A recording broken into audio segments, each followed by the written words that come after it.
你好，欢迎收看《新闻面对面》，我是谢仲。来，一开始为你介绍今天要请到的特别来宾，周边第一位台北市议员颜若芳，小吴哥好，大家好。前民众党中央委员张义善，五哥好，大家好。时事评论周伟航老师，大家好。右边为你邀请到台北市议员张思刚，大家晚安。资深媒体人邱明玉，大家好。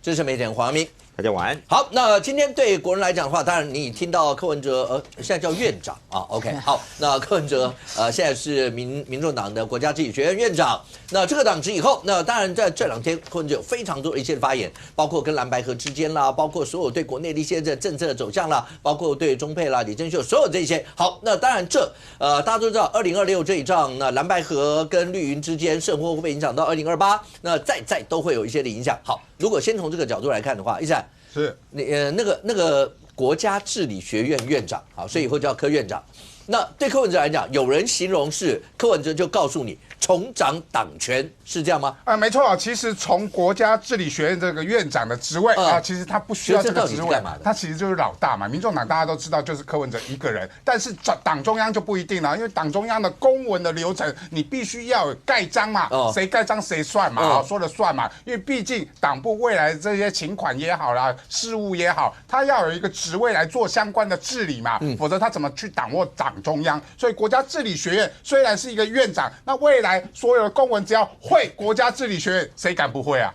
他只要一进去要会，他就是最后的老大嘛。党主席能不同意吗？而且黄国昌为了这件事情还自降格局，有没有听过各政党国民党也好，民进党也好政策会的主任委员、党主席兼任，很少吧？没有这个回事嘛。赖清德也没有，郑丽文也没有兼任这个政策会的主委嘛。我记得国民党好像就是立院的总召来兼任这个政策会嘛。那黄国昌为什么要自降格局？为了这个公告大家看一下，这是民众党的公告，这不是我说的哦。公告里面第一个是谁？不是黄国昌党主席如果监测政策会主任委员的话，应该把党主席放在第一个才对啊。他们把柯文哲放在第一个，国家治理学院的院长，所以谁比较大？是政策会主任委员大，还是国家治理学院院长大？当然是国家治理学院的院长嘛，因为他放在第一个嘛，表示前任党主席比现任党主席大，这个排序就很清楚的。民众党的公告里面直接定于尊嘛，就是柯文哲才是老大，黄国昌你是老二而已所以你不可能超越柯文哲的。另外从一个方向也可以看出，柯文哲实质掌握了整个民众党。就是邱佩玲的人事案，为什么邱佩玲的人事案这么重要？它只是一个中央委员会做过，重点是它不是用选的，它叫做主席指定的中央委员。我就问大家，邱佩玲是黄国昌的人吗？邱佩玲当然是柯文哲的人嘛。从我们可以看到起诉书里面多少的钱是透过邱佩玲去做政治现金的一个募集。邱佩玲长期以来从2013年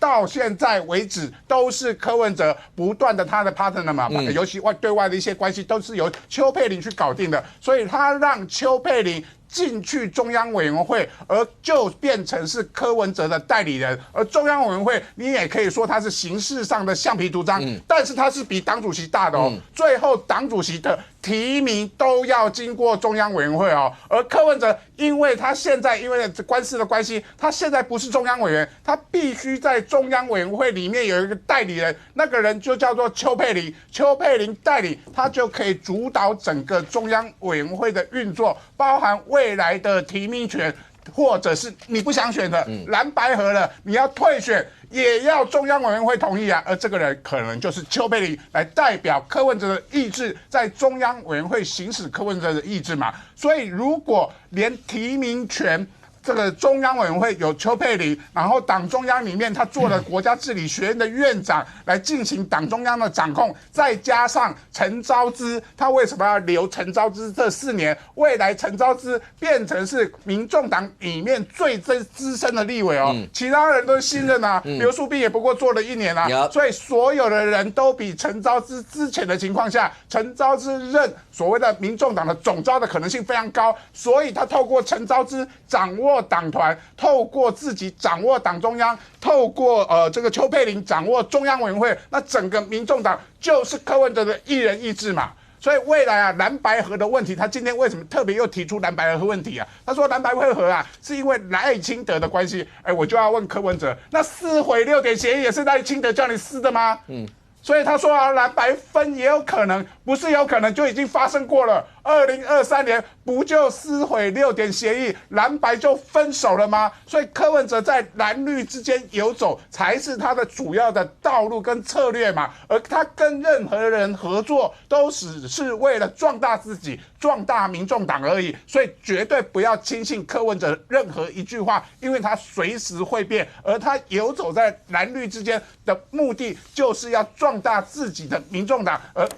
民众党作为他在未来面对司法官司上面的所有的一个政治操作嘛，这才是柯文哲所要的东西哦。所以包含他现在内部很多的争议，柯文哲的性格就是喜欢下面吵架，也喜欢蓝绿吵架，蓝绿吵架。我才有我的角色，我8席才会关键的8席。我举例，关税这件事情，如果蓝绿合作让它过关，民众党就没有角色啦。很多议题是可以蓝绿合作的。之前在立法院里面，我们除了这些争议法案，也通过了很多没有蓝绿意识形态的法案，这些法案都可以蓝绿合作。而只要蓝绿合作，民众党就没有角色了。所以他必须游走在蓝绿之间，挑动蓝绿的不和，挑动蓝绿的矛盾。另外，他喜欢在内部里面也制造矛盾嘛，所以包含刘淑彬的问题、李珍秀的陆配的问题、刘淑彬的国会办公室的问题，这些东西啊，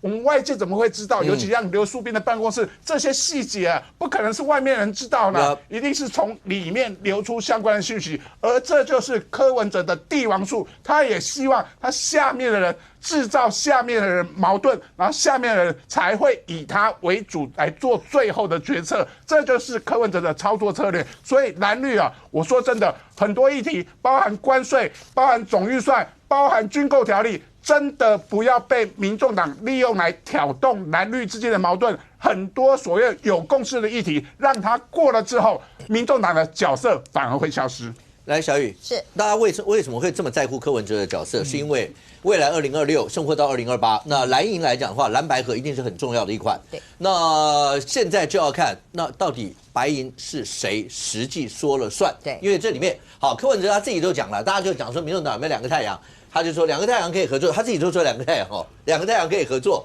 立法院给黄国昌处理，我以后专门到南部办训练班，那我们到南部去发展，可以蓝白合，更重要的是蓝白分，好，那分工合作的分 ，OK。可是对国民党来讲，跟黄国昌合作，跟柯文哲合作，风传媒有这么一篇，柯文哲葫芦到底卖什么药？没想到黄国昌这么好，国民党反而摸不透阿北。柯文哲不管你说他是不小心啦、刻意啦。他几次的失言已经吹皱一池的春水，好不好？本来是立法院紧密合作的蓝白合，这一池春水吹皱了以后，让国民党立委们根本搞不清楚柯文哲在干嘛。所以现在柯文哲这个角色，他是不是实际掌权？他是不是实际说了算？跟未来这一整年，甚或到2028都有很大的影响。没想到柯文哲又活过来了。我先看一个这个非常有趣哦，这个是昨天民众党发的彩通啊。民众党彩通啊，叫做台湾民众党创党主席柯文哲的公开行程啊，他不是写说什么国家治理学院。他用创党主席啊，那反而黄国昌很小，黄国昌的字是这个在下面啊，党主席明天没有党务公开行程啊。可是我看我跑新闻跑那么久，我很少看到说有这个帮创党主席或是前主席。你知道民进党如果说要发前主席的话，不得了了哈，很多旅游书写只有旅没有啦哈，这个什么游行我全部都要发，那国民党更多了哈，那前主席都一头拉骨，所以很少哦。那既然他用创党主席，这个是蛮妙的哈。那再来啊，你看，而且今天黄国昌。其实今天黄国昌不是没行程其实今天黄国昌有一个还蛮温馨的，你知道他今天在这个法制委员会其实是要欢送他，你知道吗？然后那个翁小玲还帮他做一个立院楷模，哇，还这个大家上去帮他这个颁一个旗子。可是你看，那这样的新闻不是被柯文哲给盖过了嘛，对不对？所以今天全部都是柯文哲的新闻。所以柯文哲选在这个一个什么众志成城的这个，他其实是有话要说啦。而且我必须讲柯文哲其实今天解救了很多的媒体同业，你知道，他今天讲的事情啊，至少可以发10条，他每一个都是金句我们今天来算算看，他到底讲了哪些事情？刚刚讲过嘛，刘淑彬的事情，对不对啊？他自己人骂了，干嘛那个还要再装潢，这么浪费这些？对。然后李珍秀嘛，嘛，就说民进党要逼死人民吗？哇，马上变金句嘛，对不对哈？然后还有包括骂这个国民党玻璃心啦，然后就说什么民进党见猎欣喜啊，在讲这个蓝白合、蓝白分的事情嘛。然后刚刚也讲了一个金句嘛，他说可以蓝白合啊，那为什么不能蓝白分？哦，结果大家听到分吓一跳，就原来分是分工合作，对不对？哈，你不觉得讲这个是刻意要去用这一个双关语？也在告诉蓝营，未来不见得不会有这道。确实啊，对啊，对啊，我觉得他其实讲到蓝白分，这个，我觉得他是意有所指啊。然后还讲到说，哎呀，你们不要讲什么两个太阳啦。他说他说黄国昌喜欢法条啊，我看到法条我头都痛死啊。那就这个黄国昌也要负责法条啊，他说他负责去南部啊，还有去扩展票源，讲这些嘛，对。然后另外啊，他还讲到国家治理学院，然后还要讲到什么人工生殖法，什么去换这个军购跟总预算，哇，他几乎每个点都点到而且我觉得跟你讲，他更厉害的一个点，他后来要走了嘛，那个记者还问他说，我们这个新版的钞票上面啊，有人就是说这个有创意，说踩飞轮呐，那300万，而且那个真的是300万哦，那个是真的有一个那个就是踩飞轮300万，然后还问他说，那你怎么看这样？他本来要走了，他就说他就转过头来说，来，我来讲这个，他连这个都要回答。他怎么讲？他没有正面回答，他只有讲说现在要推行无纸化，他说要这个无纸化这件事情就把它带过，可是他没有一个议题放过所以我刚刚讲的从刘书斌一路讲到这个300万飞轮，他至少创造10个话题，他就是讲到话语权嘛哈，所以那回过头来啦，讲到说柯文哲其实大家问他是什么，还是要讲到这个蓝白合跟两个太阳的问题，两个太阳是他们自己家务事就不讲，然后再来就讲到这个蓝白合，他讲到蓝白分啊，蓝白分工合作。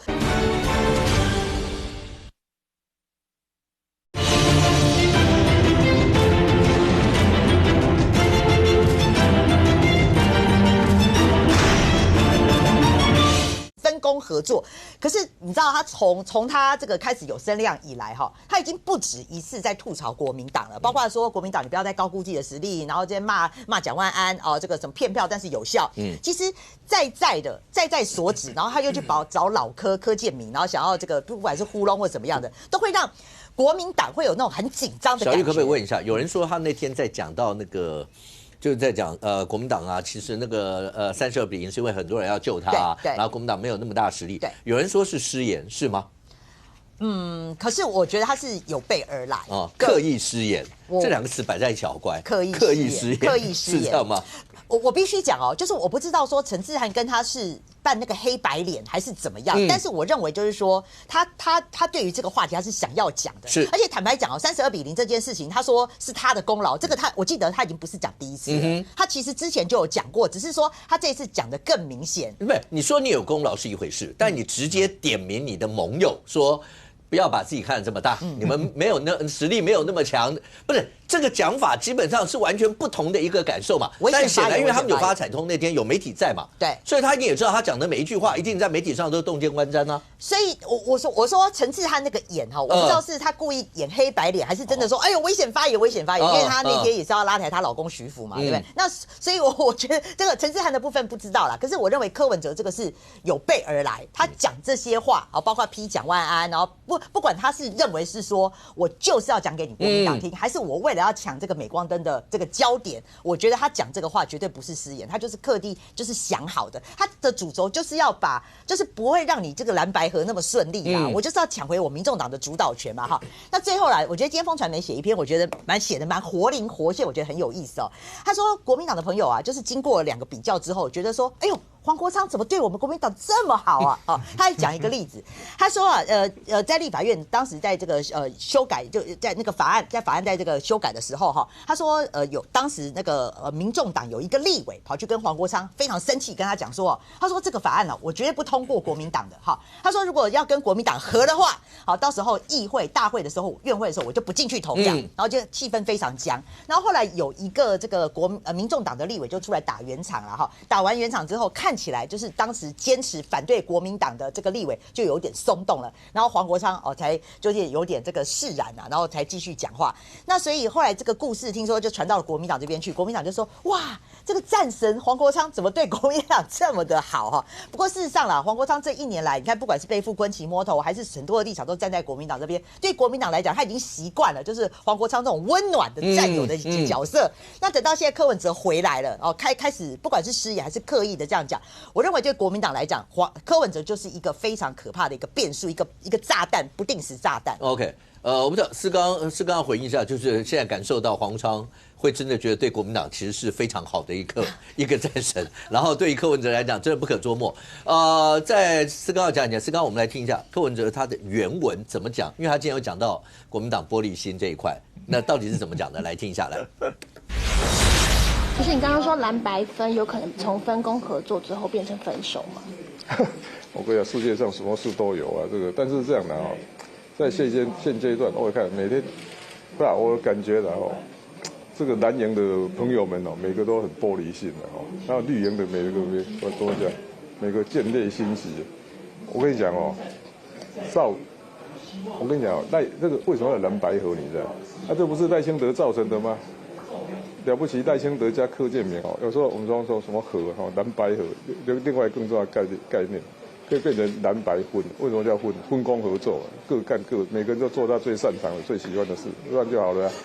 所以同样概念可以应用在我跟黄国昌的合作关系上面。来，思刚。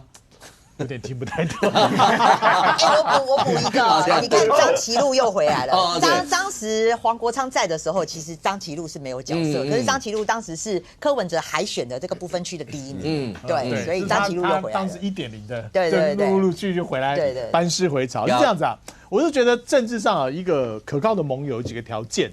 第一个就是意志一样，信念一致啊，这是一个。第二个呢，就是可预测性，就是我答应你的事情我做得到，第三个呢，就是他这个合作呢是可持续发展，就除了我在这个点上合作之外，我可以推展到其他的方面啊，比如我在立法院合作完，在地方的选举或者其他的比较更高层次的合作方面，我们可以持续这样去推。所以我觉得在立法院，特别是立法院的这些国民党的朋友们，这2年跟黄国昌的相处，发现是第一个理念一致哦，基本上都要 balance 这个民进党，可持续性，可预测性，就是我跟你同意达成一个协议之后，我们共同来在这个协议上面来去推动法案或相关的政治行动。OK， 第三个伸展到从立法院伸展到地方上的选举的时候，黄国昌也讲啊，就是他如果他民调比李四川低，他也愿意退啊，对，站在辅选的角色，然后你再看现在目前为止，以民众党在地方上的提名，基本上还维持着他们自己的实力的展现，所以就是说，他是一个可以合作的政治的伙伴。不是，是刚刚你这样讲的这3个标准，你现在拿柯文哲再解释一次来。好，就第一个理念，言而无信，理念就坐在这，因为理念早期柯文哲出来是绿底嘛，对，绿底嘛，哈，那现在墨绿嘛，他自己也自称是墨绿，然后他现在就自己的政治意识形态偏向哪一个？我觉得这只有他自己清楚。那种东西是晚上关起门来扪心自问，就是我到底是的意识形态走哪个方向？那第二个就是过去的这个跟你达成的协议有没有执行，那我就不多谈了。这不多谈，这就刚才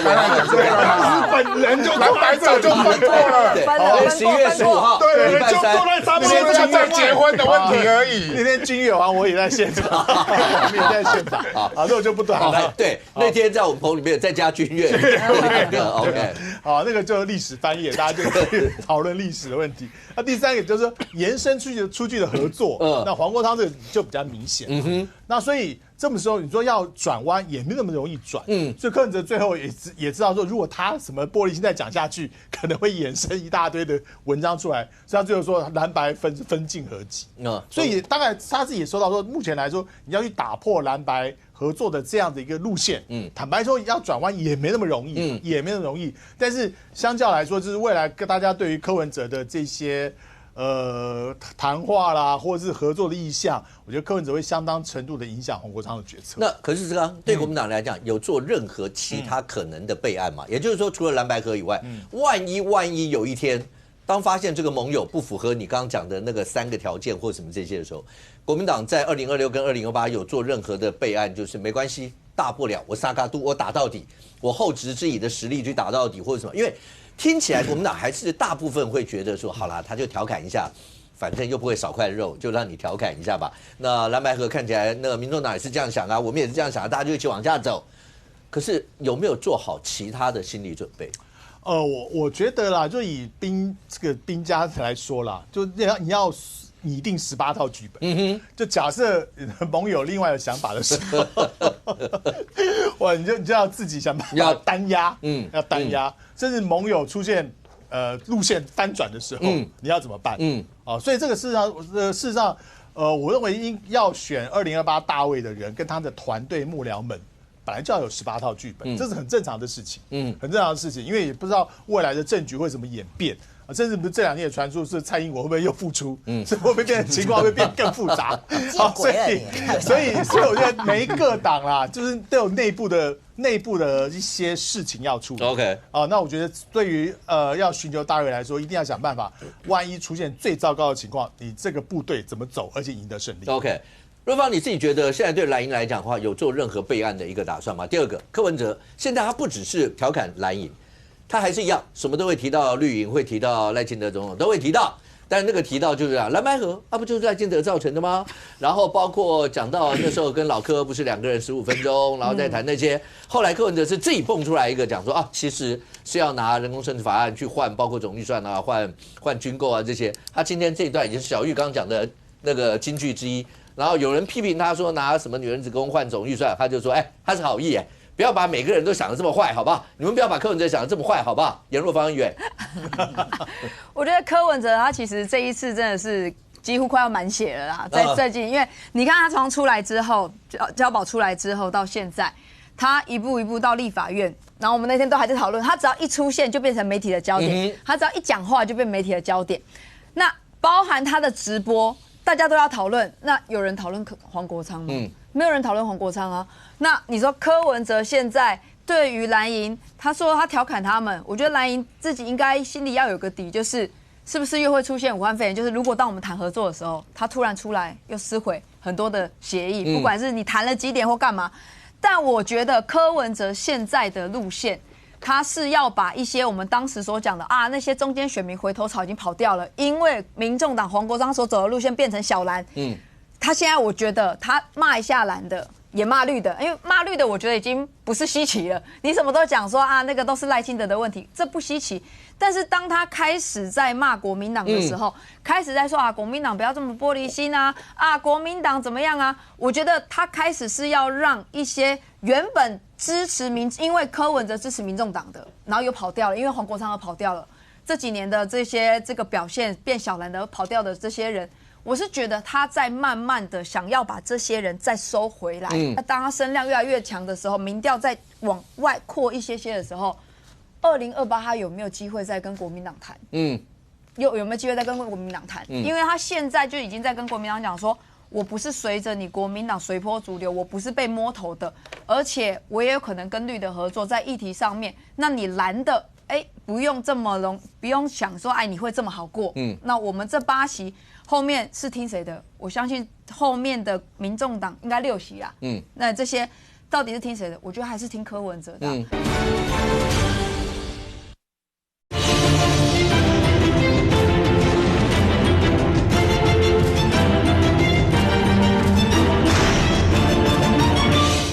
那我们这8席后面是听谁的？我相信后面的民众党应该6席啦。那这些到底是听谁的？我觉得还是听柯文哲的。因为柯文哲，你看他这次虽然当院长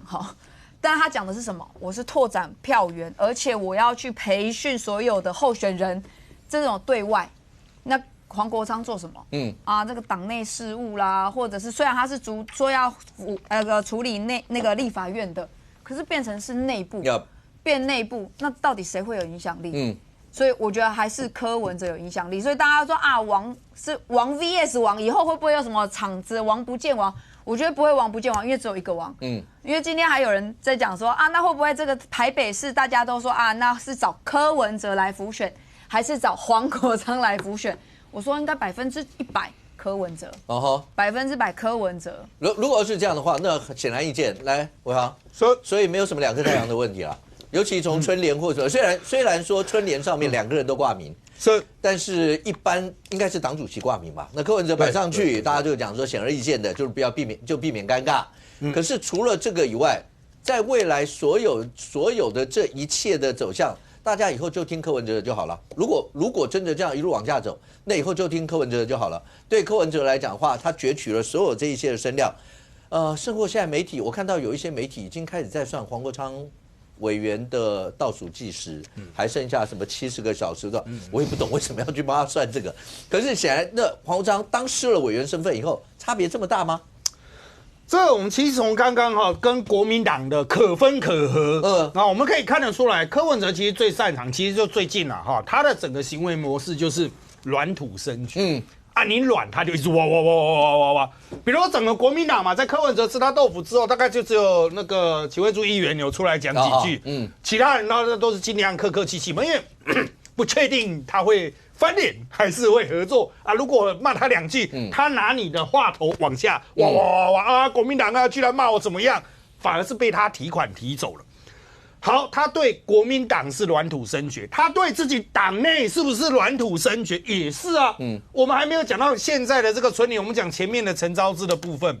陈昭之的部分不就是好了？陈昭之可以不适用2年条款，加个但书嘛。其他人没有意见过，就这样就过了。这不就看其他那6席是软的吗？就哇，就陈昭之就继续做了，搞不好一路做到2028嘞。好，所以接下来我们来看黄国昌柯文哲的关系。黄国昌如果软了，如果让柯文哲说我要一个这个比较土城实讲嘛，现在已经没有人管他土城实讲，但今天应该会再上第8集小弟有在看，就是国家你有在看，其他有人在看吗？我以为讲完了。我也以为讲完，他们有看吗？我有看前面的，因为后面都在讲书啊，都是书啦，对，都是在讲书啦，什么这些，都是在讲书，然后讲他的理解，怎么把这一本书理解成治国，所以是国家治理学院。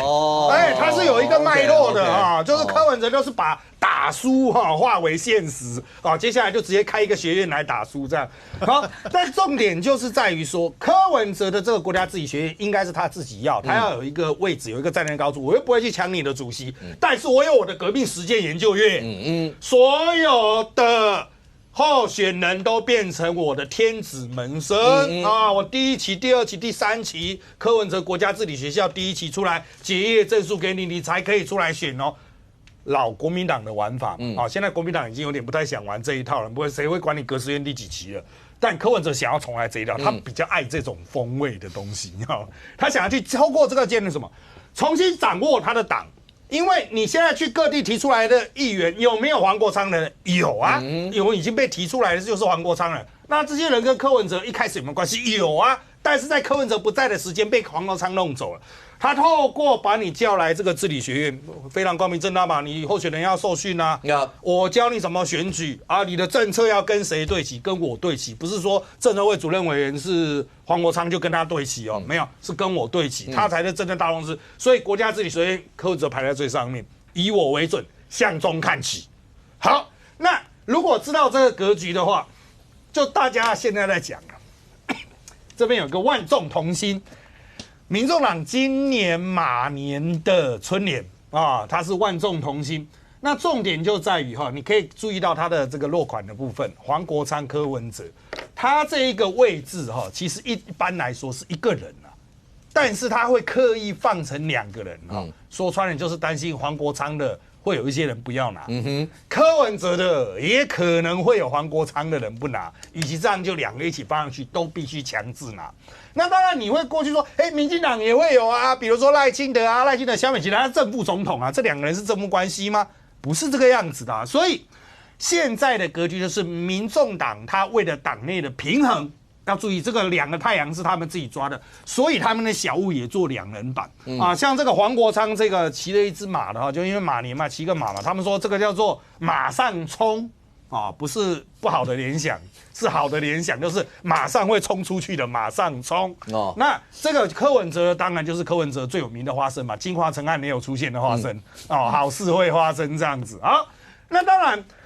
从它的设计可以看得出来，同一个概念大量运用，显然就是党中央去抓希望这2个人可以维持一致的声量至少在接下来的这个农历的，包括就是从春节过，再要贴1年的东西嘛好，重点就是在于后续的安排。国家治理学院看来它是有理由留守在台北。但柯文哲说我会去中南部走一走，他的意思并不是说中南部是一天到晚是我，而是你黄国昌你要自己去新北好好的选，你接下来不能再说啊。我要在这个立院继续看着整个党团，没有，党团交给国家治理学院院长，由院长来指挥这个党团的运作。所以像今天立院有蛮多消息嘛，包括这个蔡其昌委员要选民进党总召啦，会不会引起党团的重新的一种概念上的重组啦？大家也会关心民众党党团呢。如果是王安祥，会不会成黄国昌意志？如果是陈昭姿。会不会就开始走比较特殊的路线？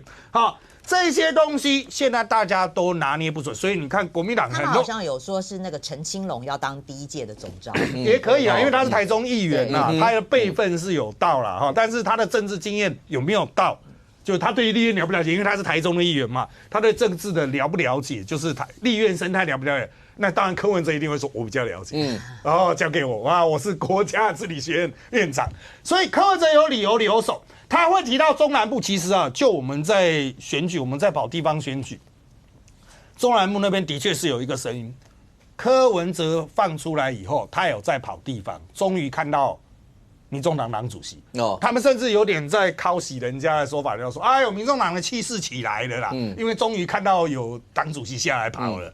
之前的那个黄国昌以前都没有在跑的意思。虽然其实他们下去高雄也是2个人一起去哦，柯黄是一起去哦，但是人家为什么要刻意这样讲？意思就是说，你柯文哲来，你还是有群众魅力嘛，不然民众党中南部怎么选？人家直接讲说你们还是4%，那4%就连议员都不用讲。所以这就是柯文哲现在最明显的一个操作，他讲的好像表面上都是好像不会伤害到任何人，然后我都希望一堂而气，但句句都带刺，不只刺国民党，其实也会刺黄国昌。你要不要下去选？你要不要再更积极一点？你要不要把立院的权力让出来？你立院要不要让给我来操作，我才能大开大合，蓝白可分合？其实是指黄国昌你这个人的路线其实对我来说可有可无啊。但不过现在看起来的话，民众党的老大到底是谁，似乎蛮清楚的。可是对黄国昌来讲，刚刚小玉有讲。今天不是翁小玲他们还有颁奖啦，或者什么什么。我跟你讲，那有台媒体还有人在算那个什么立委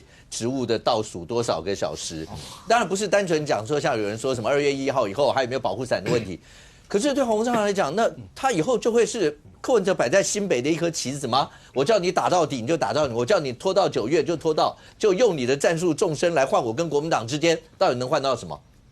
这个刚刚看到就是说，这个今天在司法委员会这是立法院司法委员会一个很特殊的场景就是这一面锦旗，它不是在放在他们手上，它是挂在那个会场的麦克风，刚好我觉得这个摄影记者蛮聪明的，就是你看这样拍，刚好中间是锦旗，然后呢，这是翁小玲委员送给黄国昌的，上面写最佳伙伴那他的那个像上面这个小字是说无敌金牌伙伴锦标赛，我也不知道怎么想这个标语，但总之就是给他一个这个有趣的纪念品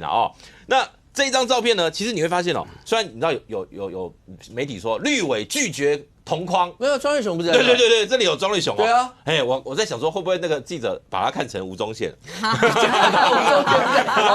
边，不是这样看下去有点多吧？有点这样看下去有点像这样看起来好，但其实是你看，像我觉得庄瑞雄就没有在担心你看他愿意这样合照了可是庄瑞雄在网络上被骂蛮惨的，有网友那个有绿营的支持者都在骂他这样，他被骂蛮惨。没有，通常人情世故嘛，对人情世故，通常人家最后一天开会，你这个欢送一下人家。庄瑞雄在这方面其实是比较体贴一点，没错。那其实其实我觉得大家的担心都没有问题为什么？因为其实民众党2个太阳，有人说是2个太阳嘛那实际上其实就是一个柯文哲，只是柯文哲不在的时候才有黄国昌这个叫做代理的空间那现在柯文哲没有办法掌党务。但他现在用了一个所谓的迂回的方式，其实包括周瑜修、包括黄国昌主席，他们都讲了嘛。好，既然会叫人家老大，就表示他的影响力更大。当然，所以他们也不会去否认这个现象。在民众党由柯文哲一手创立的政党里面，柯文哲的角色绝对是关键中的关键。只是说柯文哲接下来，因为我觉得他今天回答很多的问题都已经是党主席的口吻了。好，比如说他在评论这个刘书斌。对。哦，对，你要知道刘书斌哦，这个他们的这个就是应该说他叫1.5班哦，因为他是中间进来，对，他是第一个递补的哦。那他去年递补进来，他是递补吴春成嘛，他用吴春成在地下室，在那个中心大楼地下室的办公室。好，那最近因为要换届，就是说应该换一个梯次，他就想说啊，我在地下室没有采光，没有通风啊，没有窗户啊。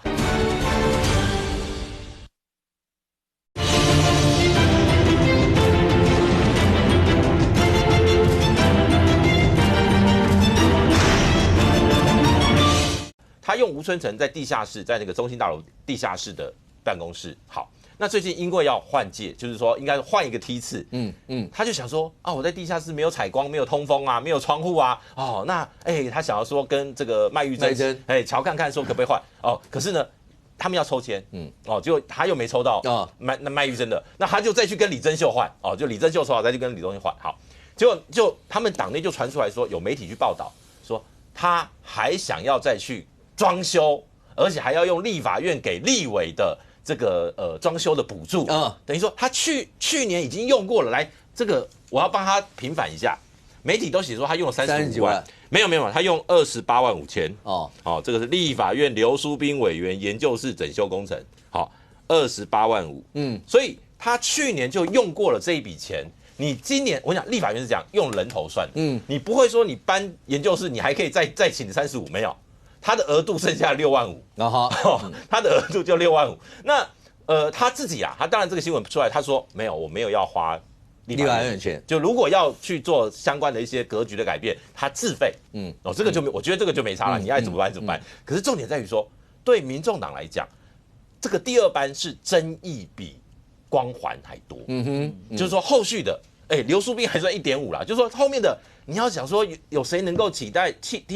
黄国昌、张启凯、黄珊珊、林国成，光这4个人的我们不用4个人都加在一起，光一个黄国昌后面那6个有没有办法超越他的声量？我觉得这是接下来民众党要面临的困境。可是我觉得某种程度柯文哲的表现就是告诉大家不要在乎党团了，看我，还有我啊！我觉得某种程度就是柯文哲他要告诉大家。现在党团他说嘛，党团交给黄国昌，未来黄国昌的主席还是去控党团，他喜欢看法律，所以他说这个要分工，所以他讲的蓝白分是说，因为他跟黄国昌也分工，所以蓝白也可以分工，那个我不管怎么样，今天也就是说他的那个调性很清楚，他跟黄国昌是一种叫做合作关系，其实也就回到，我觉得民众党也应该要颁一个最佳伙伴啊。给黄国昌啊，就是柯文哲的最佳伙伴，现在也是黄国昌啊。概念上是很像的哦，就是他们其实虽然说是这个柯文哲把黄国昌请进了这个民众党，然后邀请他担任不分区，可是呢，在这段过程里面，他交棒好，因为他的官司的关系，他让黄国昌代理主席，在选上了这个主席之后，黄国昌某种程度让民众党回到了金华城案爆发前的支持度。我觉得某种程度上，黄国昌没有辜负柯文哲对他的用心啦。可是呢，接下来的我觉得他们的挑战其实在于说，没有黄国昌在国会，那黄国昌要用什么样的角色发光发热？而且2个人在一起，你会明显看到黄国昌基本上讲话的频率力道就会比较少。他们2个同框。基本上就因为媒体会比较喜欢听柯文哲讲啊，因为柯文哲又有趣又有金句，什么都有，对，没错，不会被黄国昌骂，对，当然我说柯文哲在的时候，就是由柯文哲扛了，可是柯文哲能扛多久？我说关键在这边。可是对国民党来讲，你刚刚讲那黄国昌对民众党是什么？可是对国民党来讲，显然这就不是一个未来发展的一个好发展方向。不一定柯文哲在那儿，他们现在心里忐忑不安的，到底会怎么样？但我觉得柯文哲他很喜欢去戳国民党的，对啊，比如说讲国民党支持的什么玻璃心啊，哇，我觉得这句话这个恐怕蓝营又要再讨论好几天了啊。就是说奇怪，你又说不要高估实力，又说我们够这个玻璃心，到底想怎样？但我觉得大多数的支持者其实他们可能都会其实也习惯柯文哲的这个睁眼闭眼讲话的模式了啦。等到柯文哲3月26号以后，看他还能不能讲这种话。就是我相信很多蓝营的支持说，你一审完之后，你看你在讲什么吧。就是柯文哲是一个不确定性的人，他的接下来的不确定性很多，可所以对黄国昌来讲，我觉得现在让柯文哲多讲一点话也不是坏啊。OK， 对啊，反正36以后看，不是因为黄国昌自己有自己的直播，他有自己的平台，他可以讲给他的支持者讲他想讲的，包括接下来他要选新北，我觉得他都有他自己的舞台，只是说，我觉得民众党现在是陷入一个叫做，那个不叫谁是老大，应该说老大永远是柯文哲，可是当柯文哲跟黄国昌在同一个状态的时候，怎么平衡？我觉得是平衡的问题。OK， 但是昨天有来宾讲说，最起码解决了一个困扰了，因为要他们两位在的时候，那记者一问，哎，主席啊，两个人都回头，对不对？那现在比较可以分嘛，一个叫主席，一个叫院长，对不对？一个叫主席，一个叫院长。可是小雨，今天柯文哲讲另外一件事，其实在前一阵就曾经被讨论过，是李珍秀的问题。对。我们讲就是陆配，然后要不要1年？因为我们的国际法20条那个法令的规定，就是你要担任公职的话，那好，当然中华民国国民，然后如果有其他的国籍的话，在担任公职的话，在就职、到职跟就职前，然后你要宣誓放弃，对，然后1年内你要拿到证明嘛，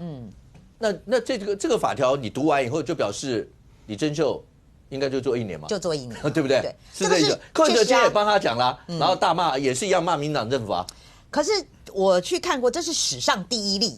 没有别例，就是史上第一例哈。那李珍秀的李珍秀的案子是这样啦，因为他这个还是他是中配嘛，对不对？那他如果要当他确实有去申请放弃户籍，可是他放弃国籍这件事情，在现实上确实是有困难的哈。因为比如说中华人民共和国，他一定会讲说，哎，这个台湾啊，这个是这个中国的一省嘛，所以你不可能，我不可能让你放弃，不可能让你放弃。所以李珍秀他放弃户籍，可是国籍这件事情是没办法放弃的哈。那这就是属于无解的状态了哈。那重点来了，那个邱垂正啊，陆委会主委他已经出来讲过很多次，但是我觉得大家应该比较没有注意到，他说啊，你不要把李珍秀当做这个中国国籍，你把它譬如说当做阿根廷、乌拉圭、厄瓜多、洪都拉斯，好，我觉得他很认真，他真的去查，好，他说世界上啊有包括阿根廷、乌拉圭、厄瓜多跟洪都拉斯这4国啊，他们的宪法就是规定说，你就是没办法放弃国籍，你没办法放弃国籍，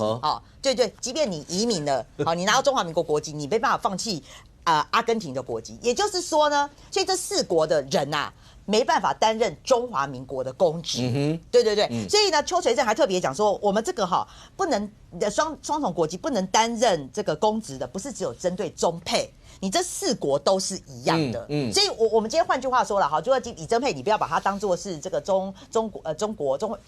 华人民共和国国籍，你把它想说他是阿根廷的国民，阿根廷要来台湾当立法委员就是不可能，不可能，所以就你要这样想就是这样，应该讲说他也只能当1年，他也只能当1年，因为1年当中你要放弃嘛，可是阿根廷你也是啊，你来台湾你要担任公职，所以目前为止我们国家没有这5国，就中华人民共和国、阿根廷、乌拉圭、厄瓜多跟洪都拉斯，我们没有这5国的这个人可以来担任我们的立法委员，现实就是这个样子。好，那重点来了嘛？那因为现在敏感的是说，如果我问大家，如果他今天是阿根廷、什么乌拉圭、厄瓜多，你会有意见吗？你可能不会有意见，跟我们没什么利害关系的。对，你不会有意见嘛？那重点就是因为他是中华人民共和国这个身份很敏感。我记得我讲过，就是我很反对，就是说你进去之后，你还把它分成369等，就说因为他是中配啊，所以他不能进外交国防委员会，你限制他，这个是不合理的啦。因为坦白讲，你不是只有外交国防有机密嘛？你这个内政啊、财政啊、经济啊、交通，其实都每一个委员会都有所谓的秘密会，都有所谓的机密，只是说开的比例多跟少。因为大家只会听到说外交国防有开机密会议，事实上你在别的委员会也都有，只是说比例多跟少的问题。那你限制他去外交国防，那其他的委员会也都会有机密啊。他财政也看完了，经济也看完了，那你觉得这个有什么意思呢？我也不认为说你要把立委把他歧视化，你让他进去就让他进去，要不然内政部你应该第1天就不准他进去。可是看起来没有嘛，你内政部你还是准他进去了吧？那我真的退100万步来讲了，如果假设他今天真的，譬如说什么是共谍什么什么的，比如说像比如徐春英什么之类，他要进去，他1年，不要说1年了，1天你就这样要看就看完了啦。所以坦白讲，我就是说你现在如果你要嘛，就是第1天你就改懂不让他进去，你进去完之后，那他要看都看完了，1年有差嘛。可是你这个说法，如果在像国民党主席郑丽文的耳中，那他是亲人呢？对啊，对啊，他不讲那个中国大陆是亲人，然后老美是恩人嘛？他是亲人，你怎么样去限制人家这些呢？不是，好，这个亲人又是另外一个话题啦。亲人会家暴你吗？也会啦，就是说这个亲人也是会家暴啦，只是说这个我们面对是一个这个很可恶的这个他会家暴你的，还会情勒你的吧，变成他控制你意志的嘛。那所以这种亲人，我们脱离都断绝关系都来不及了，你还要跟他好吗？哈，那最后我还是要讲李珍秀的问题啊。李珍秀现在看起来，我讲过了，这是史上第一例。那只是说，我觉得这个不只是这个陆委会已经跟你讲得很清楚了啊，只是说我现在考验是内政部，可是如果内政部你还是给他开1年的门的话，对，那我认为就是说，其实这个是这个是真的，还是要靠修法，不然真的我就是说，对于这个绿营的支持人来讲，他就是当1年，你有对他有任何疑虑，没办法，他就是当1年。可是你对于白银修法，就只能修法。对，我说你现在要修法，就是要修法啊。修完以后呢？修完以后，他就当完了。蓝白占多数，你怎么修？蓝白占多数怎么修？你要修法，我觉得就是你要修，就是修合理的，不然怎么办？没有哦，对了，蓝白占多数哈。对，你要修法。因为蓝营那时候已经有讲说要修国旗法，对，但是他们修的方向跟你的方向是完全不一样，所以你要修法。那不然怎么办？对，大家直接想到，像绿营很多朋友直接想到那个修法。但是修法又碰到又回到大家在立法院现在一个状况，但是同样一个问题，来思高，同样，对，柯文哲帮李珍秀叫屈，那对国民党呢？国民党会怎么样看待？我刚刚讲，当郑丽文讲说大陆是亲人的时候，然后美国是恩人的时候，你们要怎么样看待所有这些事情？他的意思说，两个人都等距啦。你看今天张亚中不还出来告郑丽文？对啊，张亚中不是大骂郑丽文？对啊，说郑丽文什么是屈辱啊，然后贵美啊，对啊，恩人都不行哦。对，所以显然在国民党里面很多种看法，所以就可以想到，国民党内部对于两岸之间的问题，事实上是有各种光谱都有了。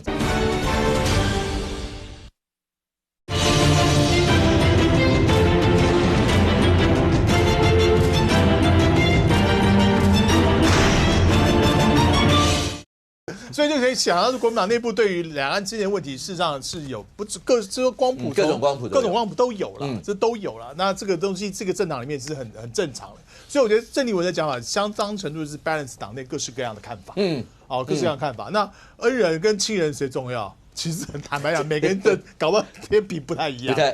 搞不好每个人天平不太一样。所以郑丽文这里也是一个开创题，你自己去测量。恩人重还是亲人重？因为每个人的过去的生活经验、生命历程都不一样。所以我觉得他这个也是很好下一个栅栏，下一个栅栏也解决某些方面大家对于说什么以美论，然后怀疑的疑啊，到底是要以美还是以美还是倚靠的倚？那我觉得那也帮下个礼拜开始就是两党之间那个智库论坛。就不要在这个意识形态上面多争论。好，你讲到智库论坛这一块，智库论坛这一块，你可以听到那个绿营这个地方有非常多抨击的一些的声音，甚或因为前一阵子包括平面媒体的报道，从门票说开始到交换说，所有这些，那但是看起来还是成型了，甚或未来会不会有政协会可能都在这次大家也许会讨论或怎么样，所以对你们来讲的话，会怎么样看待像这样的一个智库论坛这些？我觉得平常心吧，因为讨论的议题并没有什么政治啊。你像这一次这样算是李鸿源当就是头牌啦，当头牌。那他过去的专长是水利啦，然后就关于这些建设、土木工程等等，那个就是最近跟土地最亲近的一个专长，所以李鸿源的角色，他代表国民党智库局，我想没人会去骂他什么卖台啊，然后给他扣红帽啦、泼红漆啦，因为他本身在这个专业性上面是中立。然后以他。这一次除了这个方面之外，还有旅游界的人，事实上常常在国民党的一些办公室里面来去像陈情的很多，然后希望呢两岸之间旅游的开放。那这个部分我也是一个中性的议题，因为获利的是所有做旅游业相关的，跟国民党完全没关系。国民党没有在开旅行社，所以我觉得这些事情都是可以比较中性的去谈，避免去谈一些高度政治性的话题。这是一个很好的试水温的开始。OK， 若芳，你觉得中国大陆是亲人，然后美国是恩人，这些刚刚特别讲到说，这只是个测水温，好不好？这些论坛没有这么严重，就谈一些跟政治无涉的一些事情，国民党就这样告诉你。确定真的是谈政治无涉吗？当你踏上去，人家愿意让你进去踏到他土地上的时候，愿意见你，他就已经不是纯谈土地政策或者是公共建设上面的问题了啊。它前面有一些条件嘛，那你说到底是亲人还是恩人哈？这恩人或亲人，就我来讲啊，美国是恩人嘛，那他是要解救台湾被霸凌或被家暴的人，那这种人你要不要好好谢谢他？你要跟他当朋友啊，因为他是要把你拉出来的啊。但是我觉得郑丽文就讲说啊，大陆中国是亲人，那我想问他，那台湾是你什么人？台湾是你觉得他认为台湾对我来讲是你的自己人吗？还是生你养你在这片土地上面的养父母？对你来讲应该是养父母，因为你在这片土地上生长，照理来讲，台湾这片土地是你的养父母，应该是要更亲啊。可是当你的亲人在霸凌你的时候，当你的亲人在家暴你的时候，可是你却没有说任何一句话。我觉得这是让我们会觉得说，你把一个一直长期以来不管对外都在霸凌台湾、霸凌你自己的家人的一个亲人，然后你把他捧在手心上面，然后为了他你挡了国防预算，为了他你们很多的一些策略上面是要门户大开，甚至要把台湾几乎是要送给中国的这样的一个方式。对我来讲，我觉得两面讨好，最后会也许都有可能会两面都得不到。他说我们为什么要在两边选？我们不用选啊。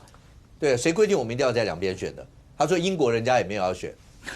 我觉得不要，不是，当你有一个外敌一直每天要侵略你的时候，英国他没有这种人，他没有一个每天对你虎视眈眈要去侵扰你，要去把你变成他们家自己的东西的时候，我觉得他才不用两边选啊。但是因为台湾现在面临的就是中国一直在集结很多的，比如说共产国家要来霸凌台湾，当我们要买军舰，当之前我们想要买潜舰的时候。很多国家，因为今天是潜舰，我们有下潜嘛，我觉得这是一个很开心的事情。但为什么是拖了这么久？就是因为之前很多国家被风声走漏的时候，他不敢卖给我们，因为中国会去制裁他们。这个理所当然，这就是霸凌啊！你不让我们台湾变强，那现在你说为什么一定要两边选？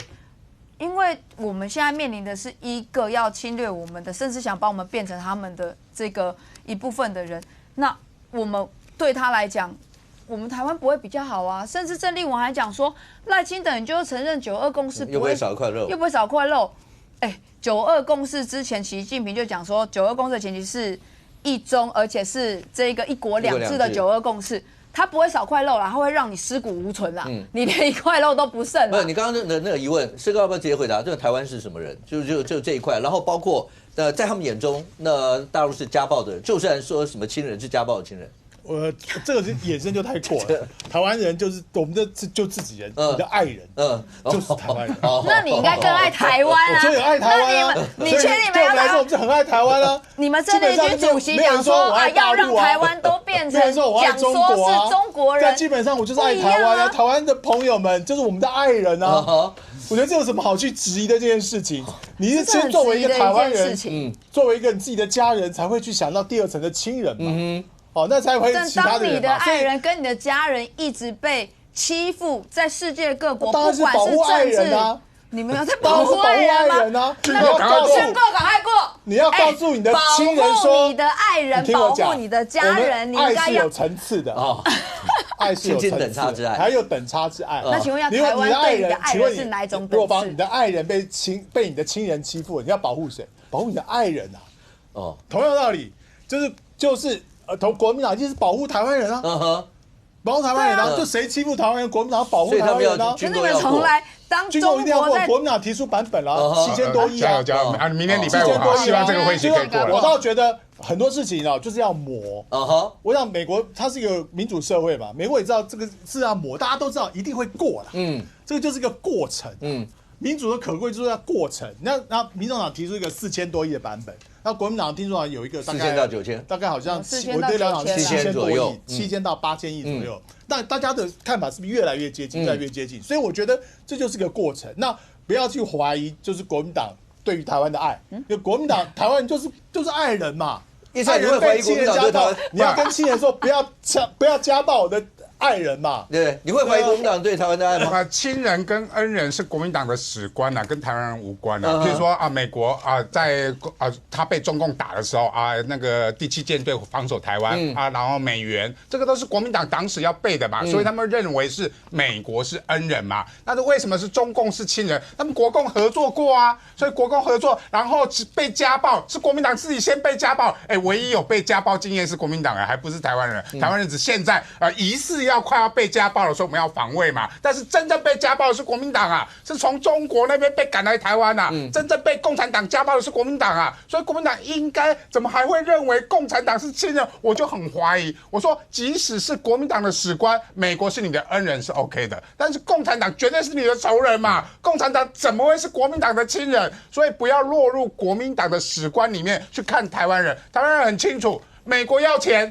15%。合不合理？我们大家可以讨论嘛。关税这个部分可以合不合理嘛？他对日海湾也是15%嘛，对台湾也是15%，给钱可不可以保护台湾嘛？军购要不要跟美国买？要嘛，也是要钱嘛。所以美国川普要钱中共是要你的命，要钱要命，你选一样。直接讲嘛，你到底是要钱还是要命嘛？因为如果我们不付钱给美国买这些军购的话，那中共真的会要了你命嘛？而中共会要了你的命的历史经验，谁最丰富？是中国国民党最丰富台湾人是被中国国民党欺压的，我们还没有被共产党欺压过但是中国国民党长期以来被共产党欺压。结果你们还认为他是亲人，不认为他是仇人。今天还要跟他谈什么智库论坛，而且还被修理，为什么呢？本来是那个政协会降阶成国共论坛，再降阶成智库论坛。智库交流，结果你们还喜滋滋的去没有，我们要和平，我们要交流，要和平之恋。我说真的啦，国民党，你们支持者，你们自己醒一醒。真正受过中国共产党最大的霸凌的是国民党，而国民党自己不自知，还不断的去要跟国民党就这个舔共，这些东西是国民党自己要去做反省的。四哥，我觉得这有的史观非常的混乱的但重点是，不管有没有是什么样的经验，好的经验也好，坏的经验也罢，就像这个13哥刚才讲的是过去有被家暴，坏的经验。你要想办法告诉他，你不准再家暴。你在家暴我们自己人就很不开心。就不要让这个事情再次发生不要让这出现说有人跨海来家暴你，这种事情就不要再发生。这是我们的使命，我们的使命就是这样子就像蒋万安当时在双子论坛讲的，就是不要有这个共军共建，那就大家是基于历史教训嘛，谁希望每天大家就被怀疑的就被家暴，讲了没有用。所以，问题是，你苏家全上礼拜也这样讲苏家全上礼拜讲说希望跟中国大陆维持了对话跟交流，就开始讲，好不好？你说共机不要来，苏家全上礼拜说，大雁海基的董事长说，他希望两岸之间进行交流跟对话，而且这是赖清德交代的，好，所以到底是你不要你把赖清德讲的方式，我还没讲完也是赖清德主席跟总统所讲的。这我还没讲完，就是你把赖清德交代这句话抽掉，事实上跟国民党讲差不多。OK， 不过现在看起来，我们刚刚讲的所有那些事情看起来的话，你真的看，那去年一整年这些，尤其最重要的几件事情，几乎都是美中角力的结果嘛。我们现在面临到的是，而且鼓励人一天到晚不是摆照片出来，要不然就是讲一些话，摆一些照片。对，那莱茵这个地方也会有人现身，要讲一些东西，然后讲一些，然后要印起来，所有这些。现在永远我们会陷入美中角力，但是真的没得选。可是你一定要决定一个左边、右边、中间，还是怎么样？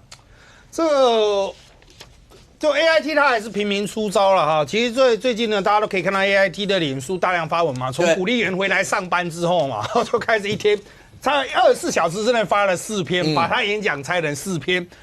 都是他想要强调的。可以注意到，其实主要都是台美军事合作，不只是说要买武器而已，不只是军购，也包括商购，也包括台美合作，也包括本土生产链鼓励人都带到了。好，他这一波下去之后，他剑指什么？大多数人的解读应该是剑指黄国昌嘛，因为国民党其实态势压的比较低，国民党都是保持说我不要讲话就不会有错。先看黄国昌讲什么，黄国昌讲出来，哇，反应这么差，那国民党都还是不讲我的版本会长什么样子，等到副委再讲现在国民党说法等到副委再来说。好，但我们注意接下来 AIT 释出了什么？在昨天他释出蓝鹰一直都在台湾。蓝英是谁？就是陪黄国昌在美国逛大街的。他蓝英知道黄国昌见了什么人，听了什么话，然后等到蓝英其实他有一些公开参访，包括去台中跟卢秀燕有一些公开参访但是最后 AIT 在蓝英离境之后特别去标蓝英1月27号离开，然后黄国昌就丢了他那个版本。蓝英从头到尾都知道黄国昌知道什么事情，美方需要什么东西，然后他看到了一个黄国昌的版本。所以就我的了解了，有一些就是所谓涉外人士、外交圈都讲哇，那黄国昌接下来有戏。为什么？人家明明跟你讲那东西，你最后丢这个，你觉得可以算交卷吗？所以 AIT 丢这个蓝英说，蓝英其实一直都在台湾这件事情，那其实就是一直说你们现在所做的是大家都很清楚你不要以为这样可以混过去，这第一点。第二点是刚刚我们在录影之前 ，AIT 又持续发了2篇文章，也是让美国的相关的一个国务次卿来台湾，他就讲说我们有让台湾获得一个授权认证的地方，我们有个绿色的这种供应链那这个绿色的这个供应链就是让台湾有认证，继续走台美合作。我有官员来，而且没有次卿来但是没有敲锣打鼓，等到人已经搞定签完了才走。你要问的是为什么你不知道？这个恩人不太好处理我们回到郑丽文所讲的话，美国曾经是恩人，他们都说美国是恩人曾经是，那现在是什么人？现在是不太好的那个人或是没那么熟的人。如果你讲人家是恩人，那大家都知道嘛，知恩图报你要怎么回报美国人叫你投资他你就把他骂成这样子这个是知恩图报吗？美国人特别是在台湾的外交官特别是 AIT， 他们其实中文造诣都不错。他们在解这些话的时候，他一定会想说，是不是阿共那边叫郑丽文讲这种话，让他可以去国共智库论坛能够顺利执行？就像柯文哲的两岸一家亲，两岸一家人，现在是2种人，恩人说和亲人说不管中共能不能买单，或者中共是不是预定了这个说，他们一定会判断说，这到底是指什么样的意思？美国为什么被列为恩人？那当然，后续的解读我想就是交给他们，包括去这国共论坛智库论坛，总会有一些互相抛嘛。阿共会再抛一些话，看郑丽文怎么接。同样，美国后续应该也会针对恩人说去抛一些球。我认为郑丽文能接得漂亮，他就跟那个黄国昌的这个军购特别条例，你先躲起来，闪过这一波，是完全的不一样的2回事了。接下来，因为你这个是你自己主动抛出来恩人说，所以美国人一定会要你去厘清恩人是什么意思。就像我们平常碰到他们会说你们讲的这个词什么意思吧？老实说了，这个以我对美国人理解，他们很惊人，他们惊到什么程度？然后觉得说，其实对你们国民党来讲，美国应该是亲人吧？你们不是有很多亲人是美国人吗？对不对？阿共才是你的恩人吧？要不是阿共，你这主席当得到吗？就是他人家是熟到这种程度，所以不要轻易去玩弄这种词汇。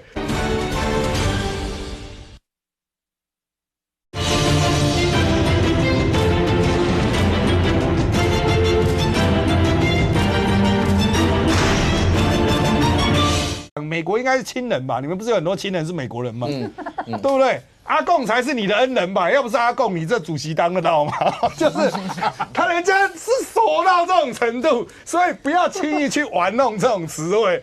这些外交官真的是非常精英的，我只能用这样来做一个结尾。OK， 可是接下来呢？接下来好，小玉来。接下来刚才所讲的这些，接下来2026选战这一块，其实早就已经开始启动嘛，包括各阵营之间，从你说每个地区大概差不多，要对垒的选将也差不多都出来。可是像思刚跟若芳这2大阵营面，在最大的地方台北、新北这2块各自的立场完全相反。这边是在新北到现在。然后呢，还没有选将出来。虽然大家知道，然后但是对，那只能说快了。可是人家苏巧慧早就已经在那边跟他们的小鸡都在一起。这边呢是台北到现在也不知道到底应该要派谁出来。但是不管怎么说，上在台北，蒋万安显然不会让柯文哲在这里能够为所欲为，因为他的民调高。但是在新北这个地方，你恐怕就不得不看柯文哲在新北这个地方会玩到什么程度啦？我先从台北开始讲起哦。最近刚刚友台有出来一个最新的一个民调啦哈，那就是说他们就是两个民进党就两个人，一个是郑丽君，一个是王世坚啊，永远就这两个人做民调。那友台的民调的话哈，就 T 台民调啦，就是郑丽君是25，蒋万安是62，好，那如果是王世坚的话，王世坚是27，然后这个蒋万安是60。其实都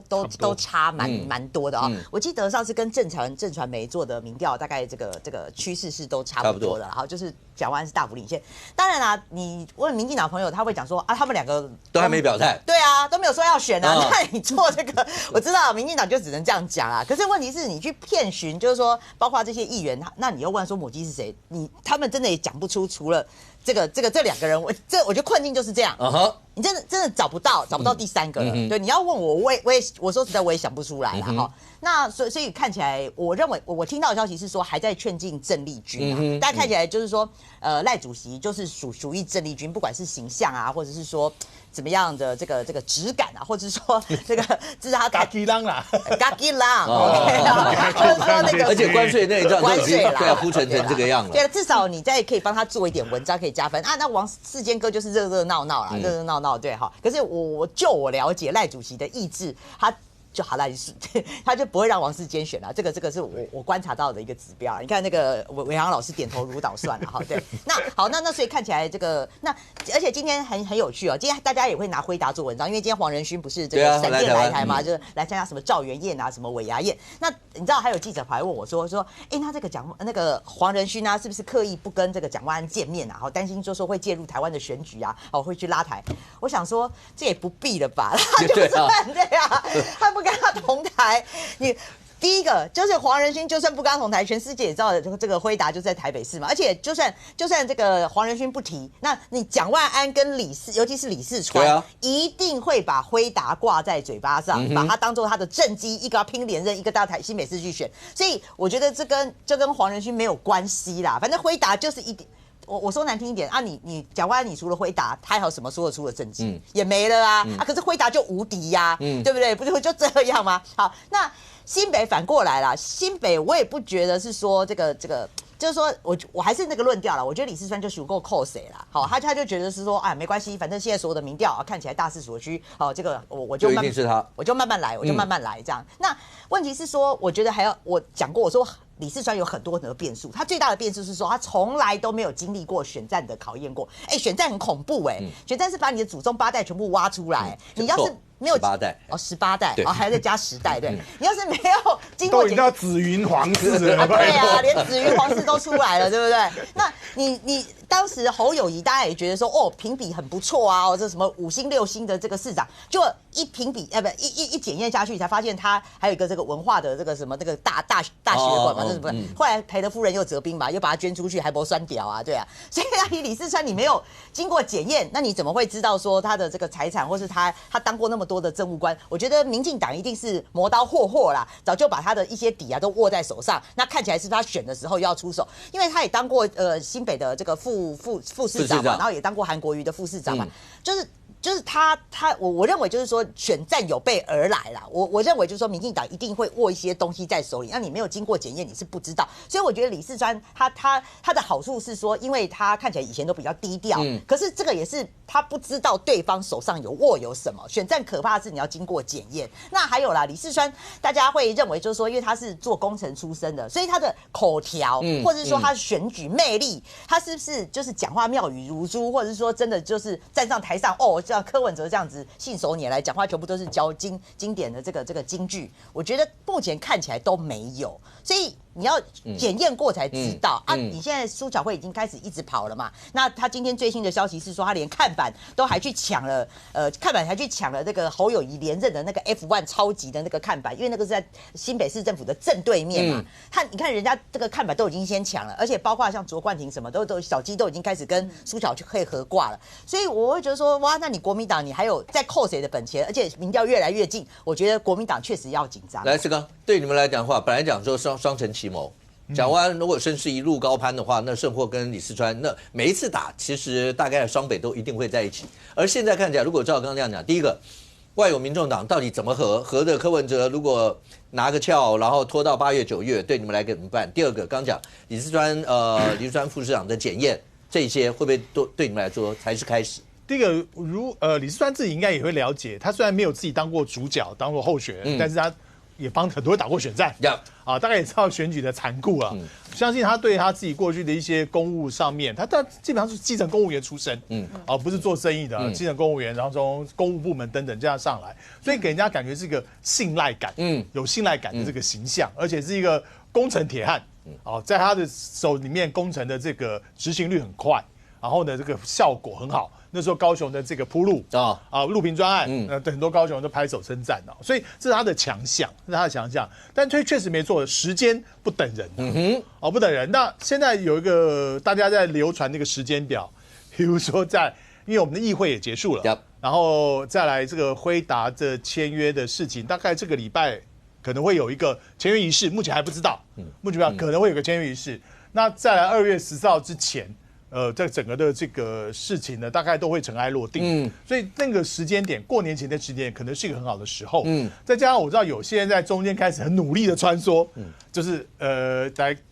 跟刘慧兰、小雨大姨啊，小雨大姨，对啊，你们到底说，或者提供很多的一些数字给他，因为实际上它会牵扯到什么？就如果整合没有整合好，它不是谁出现而已。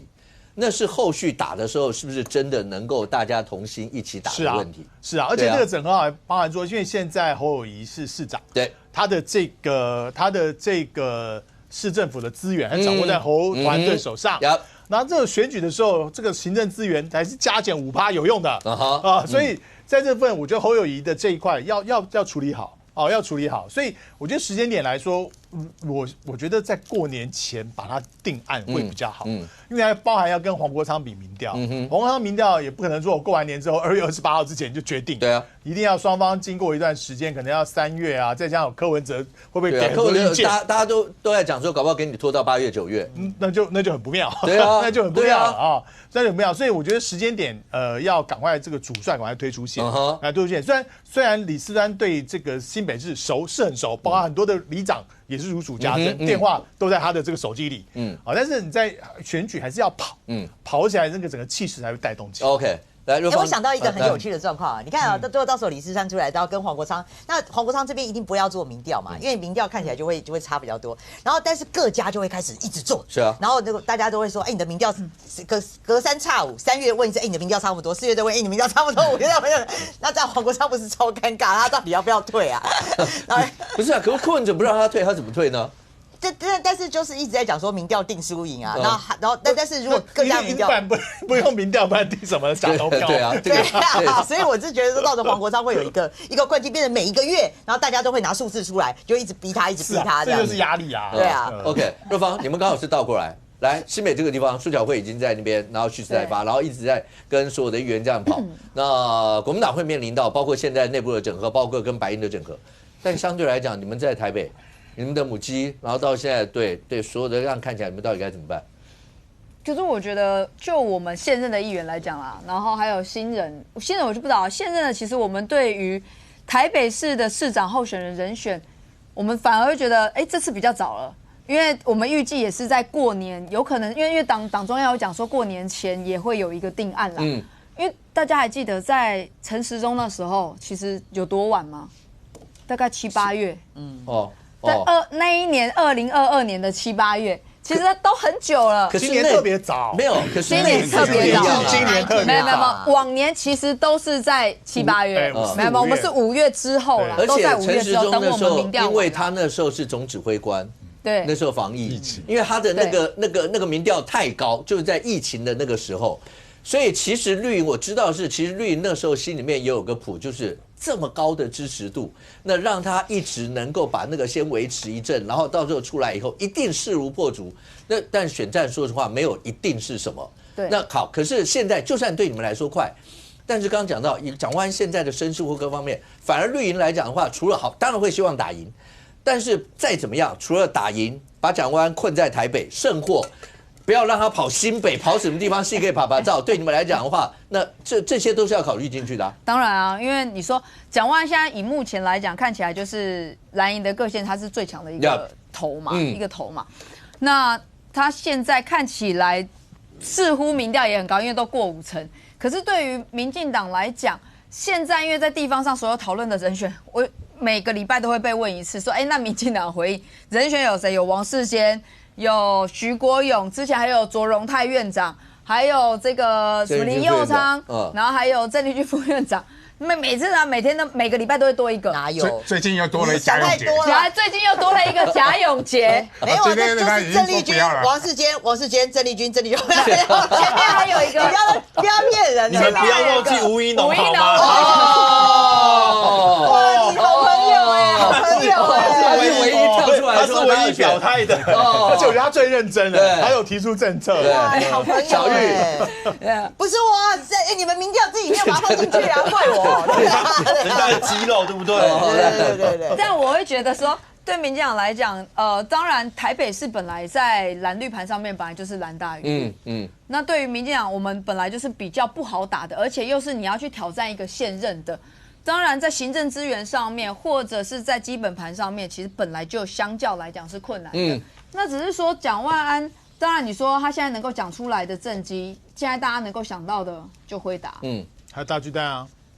大巨蛋啊！民众党都已经骂你们了，说那是柯文哲的，你们还在一直讲说是你们的，你没看到民众党4席，每次站起来都骂你们说大巨蛋是柯文哲的。那这样民众党4席不要蒋万安站台嘛？我们现在有6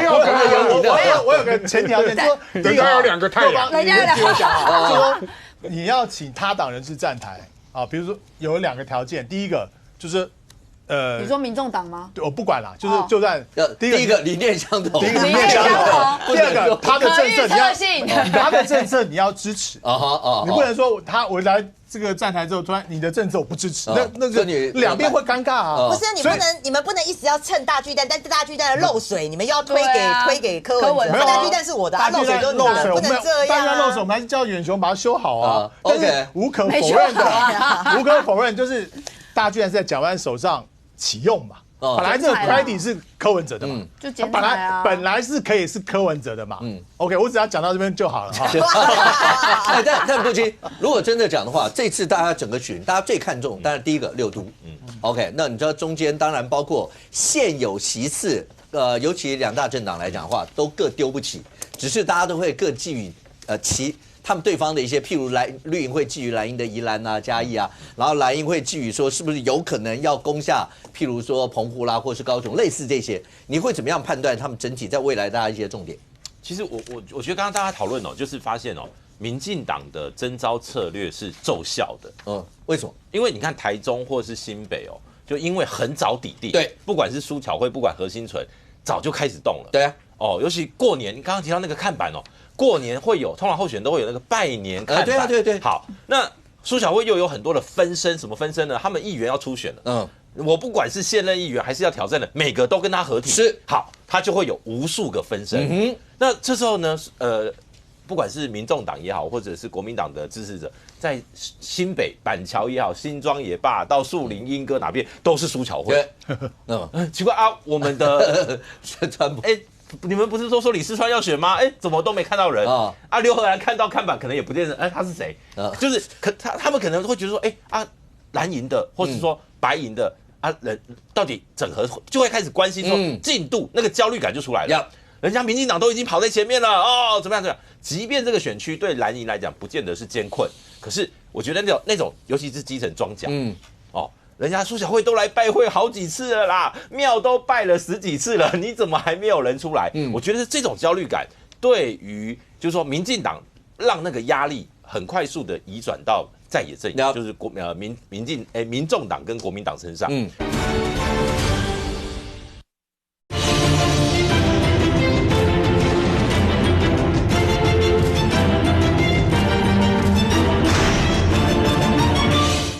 我觉得这种焦虑感对于就是说民进党让那个压力很快速的移转到在野阵营，就是民众党跟国民党身上。所以刚刚讲到说，如果黄国昌的这个整合有可能会一直拖吗？对啊，我不认为，你不认为会拖？我不认为，包括郑丽文主席跟黄国昌主席他们之前的默契就是3月完成整合，所以那个时间点你会发现，国民党最近一些还在谈整合的县市哦，他们基本上都期待2月底以前，也就是农历春节前后，希望有一个结果。为什么？因为他们希望3月就是进入蓝白整合的时间点。所以他们其实他们是有一个默契的。可是重点是那时候是郑丽文跟黄国昌。对。那柯文哲会答应要这样吗？因为以柯文哲觉得要以民众党最大利益角度来讲，3月整合完了，万一民调我都输，那你们就不会把我放在眼里了。我觉得目前呢，至少有几个城市，比如说嘉义市，我看起来这个民众党的这个出现的几率，国民党可能会让。对。那像宜兰也不是一定是国民党，我觉得目前宜兰现在看起来也要开始两边也要杀得很凶狠了哦。那所以我觉得现阶段对于民众党来讲，因为即便就算是蓝白合他们来选。有赢的把握嘛？我觉得那也是一个问号啊。当然，那就算新北，比如说新北就让黄国昌一直拖，他会赢吗？我觉得那个才是关键。基层的支持者，比如看到黄国昌，就像刚刚小玉姐讲的，那你民调没有领先呢，那你要一直耗，你要耗到什么时候？这时候可能那个柯文哲主席刚刚他今天虽然开玩笑说蓝白分。但是很有可能那个分不会是分工合作了，就真的是干脆就分开，我们各走各的。这时候那种基层的，如果酝酿出这种情绪的时候，我觉得对蓝白合就会是最不利的情况。所以未来选战看起来的话，那合纵连横蓝白合不合，一定会影响到年底这一场的选战。那各地方，尤其从6都再到一些比较各自点名的地方，未来会怎么样，是大家观察的一个重点。但是对全球的角度来看的话，那你现在真的要担心的是2个部分，一善是。川普讲的，他本来就有一个林肯号的航母打击群，现在他又说有一个美利尔舰队，他到底要派几个航母打击群去？对伊朗来讲的话，那伊朗也呛说他们随时做反击，所以这一仗是势必要打吗？对双航母打击群啊，林肯号现在已经就位了啊，就26号就会抵达所谓的波斯湾这个抵达这个战斗位置嘛。但是川普还呛下说有另外一支的美利舰队也在路上，我相信应该跟上次一样，像上次以色列跟伊朗那互轰的时候，美军也是派了2艘的航母打击群跑到波斯湾去嘛，所以这个东西才有威慑的效果。而它的威慑的效果，目前呢五角大厦已经披萨指数异常狂飙啊，表示军事行动已经开始要展开。而这些军事行动的展开，美国最怕什么？说真的，以色列的铁穹系统跟美国的这个双航母的打击群，对一般来讲的飞弹的这个一般飞弹的攻击，应该不是害怕的。所以美国最害怕还是以核打击为主。所以他为什么严重警告说，若不放弃核武啊，下一次的袭击会比去年的午夜重锤行动更加严重？大家可能忘记午夜重锤就是精准的钻地弹，钻到你的核设施的地方去做相关核设施伊朗核设施的相关的破坏哦。所以美国对于伊朗的核设施的地方是不是掌握得非常清楚？所以他为什么说你先来谈，我们现在先不要打，先来谈我们是不是伊朗一整个的核武的设施全部撤除依据这个相关的公平的协议来做最后的稽核，否则后果自负。美国要的就是把伊朗去核化嘛。那伊朗你没有核武打击的能力的时候，那我美国就可以很轻易的透过相关的地面部队，或者是用军事作为后盾，在外交谈判上面，让你的这个所谓的革命卫队的这个相关的这个伊朗的这个革命卫队可以让你跟民众之间可以有一个协议嘛。这个是美国最怕的核武打击，所以他对于伊朗的警告，也是对于所谓的核武的警告。当然，伊朗现在内部也对于做内部的肃清，他们还是希望能够控制政权，因为这次主要是伊朗民众抗议这个伊朗的这个政府这伊斯兰的相关的政府他们对于所谓的经济民生的一个下滑嘛，那他们现在也对于内部进行清洗嘛，希望把这个内部的反抗者抗议者可以清除掉，所以绞杀处决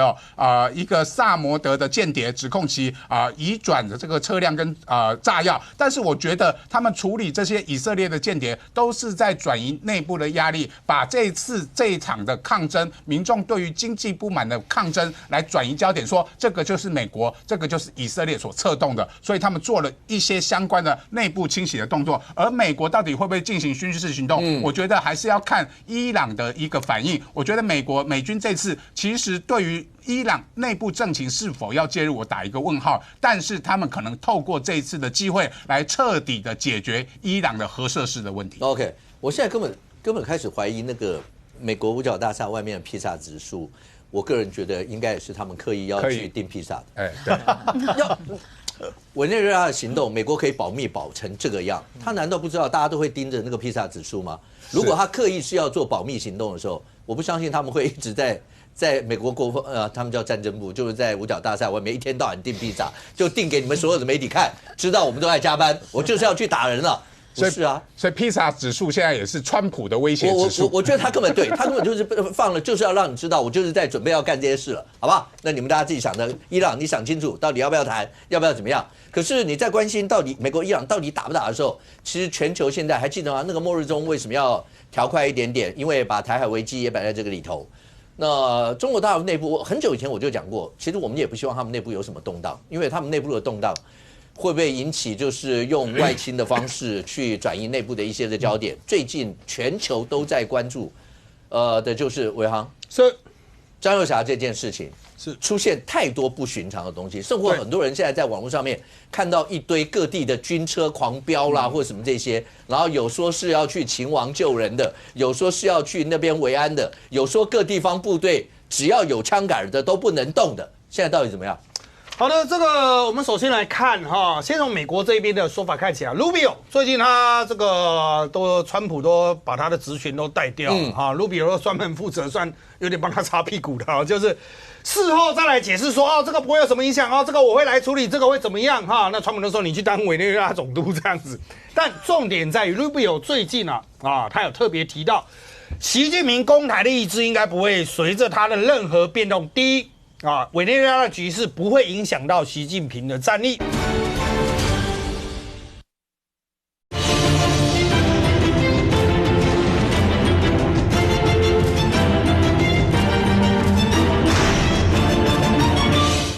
事后再来解释说这个不会有什么影响这个我会来处理，这个会怎么样哈？那川普就说你去当委内瑞拉总督这样子。但重点在于 Rubio 最近他有特别提到。习近平攻台的意志应该不会随着他的任何变动。第一委内瑞拉的局势不会影响到习近平的战力，他不会担心，就算会斩首他也会去做什么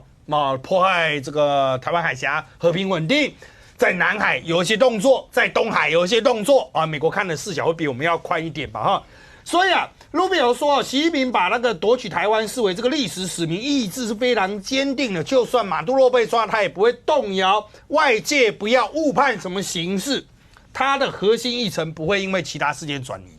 习近平会做他想做的事情，不会因为美国，不会因为乌俄战争去有任何转变。习近平认为自己是有主动权的大国。什么样的主动权呢？当然中间这边就是我们提到的，最近可能到处都传出有军队异动的消息，有人有拍到一些影片高速公路上有一些军车移动，但是有一些是弹道飞弹应该是不至于是国内的军事政变使用弹道飞弹，因为那个打洲际的，就国内是没有什么用。好，那这些部队调动到底是什么？它可能是正常演训我有问一下这个国军相关是说，他们没有观察到什么特别异常的现象所以可能是正常调动。但是在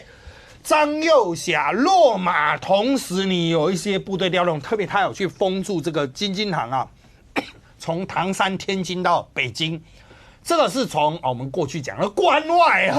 调部队进来。会不会有原来在外面的部队被调进来？好，那这个就是蛮起人疑窦是谁会把他调进来？那北京是有出什么事吗？所以网络上也有一些网军在洗北京戒严到处都是军人就会有很多北京人说没有路上什么都没有好，这些谣言都是基于张又侠的落马。我们台湾在看董事这些人其实因为跟我们本土政治没什么关系，所以大家一般都不会记得什么苗华张又侠啦，什么那个是谁他什么魏东魏西魏南魏北，谁管你要调几个调几个？老实说等到张又侠掉了哈，大家才真正感觉到事情变得有点奇怪。中央军委原来应该7个人，现在只剩习近平还有一个军纪委。那个军纪委张正平能够撑多久了？那个是其实也不重要，他搞不好也撑不久了。重点就是在于说，除了习近平之外，没有什么中央军委了。好，你们说中央军委很重要吗？习近平，我们这个要倒退回军事改革，你才知道习近平有多可怕。原来中国有四个主要的部。他把它拆成15个单位，15个单位由这7个军委的这个中央军委的其他6个人去轮管，你轮流去管，一个人管2、3个，他们觉得我扩权啊，我好像比较大了哈。好，这些人现在几乎全部挂掉，只剩一个军纪，然后再来是我们有3军嘛哈，中国有4军加火箭军，那有人说4军的司令就是司令员呢全部挂掉，全部拜拜，从去年到现在全部都拜拜了。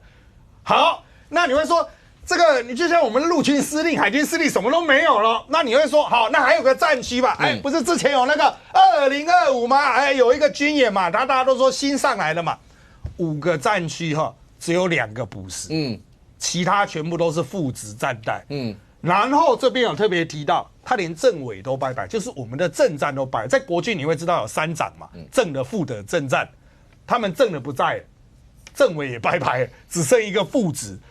也就是说，5个战区只有2个有正职，其他3个都是副职。副职就包括我们刚才讲在东北的，他那个部队可以调进那个北京，那个是直接由习近平指挥的。好，那就是4个军，我们是3军，他是4军，全部头子都拜拜，全部习近平指挥。15个部门只剩一个军纪，其他全部习近平指挥。这个是史上大权独握。那赵匡胤是杯酒释兵权啊，但是习近平是直接就让你全部进秦城式兵权，就全部大家都在秦城一会。他们甚至说秦城的人太多啊，是不是要盖秦城第2监狱哈？因为他们最新爆出来，2025他们办掉的人啊哈，惩处了98万人。好，就是我们台湾抓贪腐抓几个，大家都说，哎呦那个什么陈其迈你底下怎么有人贪污啊？黄伟在你底下怎么贪污？清清白白啊，那1、2个人大家就在那边哀天哀地的。他这有98万人被办了因为贪腐被办他们讲的这个双开的98万人，这个毛泽东的玩法有什么差别？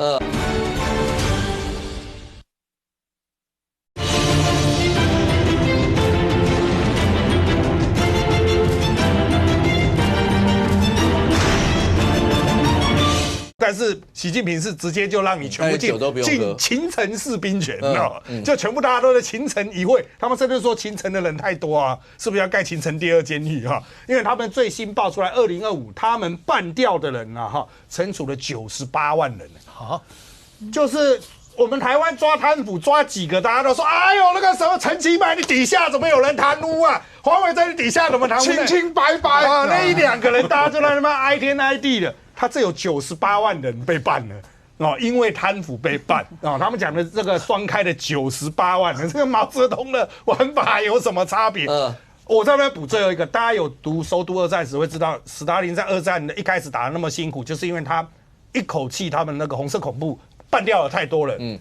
习近平现在惩处上将的比例已经超越斯大林，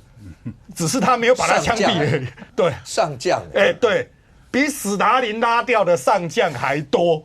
斯大林是直接让他们去见耶稣了，去见马克思了，但是习近平是把他们关在秦城。以这么大的比例来说，你现在放在这边，我们当初就学斯大林大屠杀、大清洗很可怕。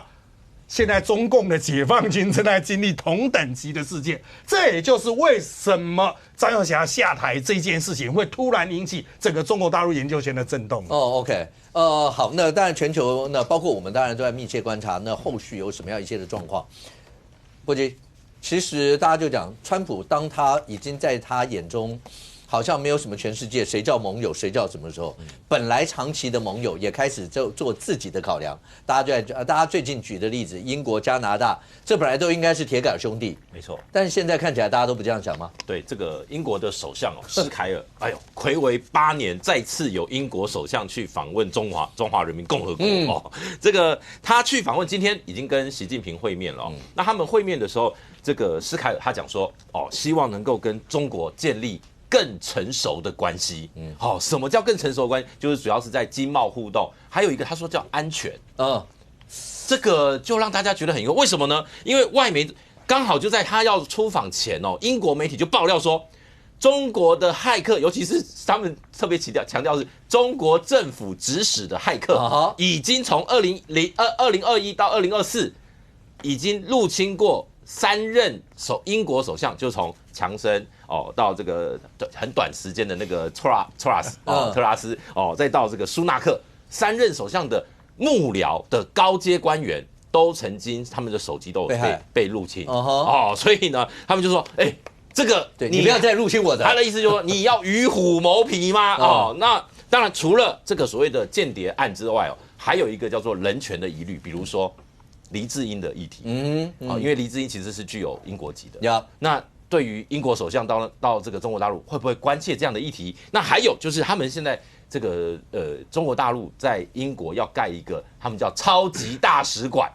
在伦敦的这个金融特区旁边。为什么叫超级大使馆？因为它原本是一个叫皇家铸币厂，它这块地啦，然后呢，他要把它就是中国大使馆希望把这块地拿来新建一个新的他们的这个驻英的这个大使馆。那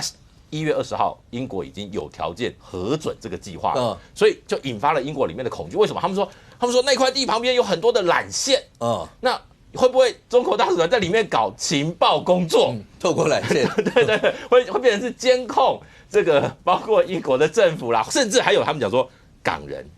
就是香港有很多的这个当初跑去英国去庇护或怎么样的，所以他们会引起这样的一个疑虑了。那总之呢，现在看起来，不管是卡尼，不管是这个施凯尔，他们都引发了欧盟认为现阶段就是美国已经把战略核心从欧洲抽离，他们只顾他的美洲大陆了。那这个就会导致很多国家开始去跟中国大陆接触，某种程度也是在跟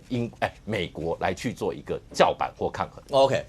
未来国际局势会因为川普的一些动作做什么样一些改变吗？那刚才前面讲到，包括中国大陆内部张永霞这件事情会怎么样？那全球都在关注。那伊朗，川普会不会真的对伊朗动武？对国内来讲的话，刚刚讲到合纵连横之下，2026、2028怎么样？我们大家拭目以待。非常谢谢现场所有来宾，也非常谢谢观众您的收看，新闻面对面，我们明天见，拜拜。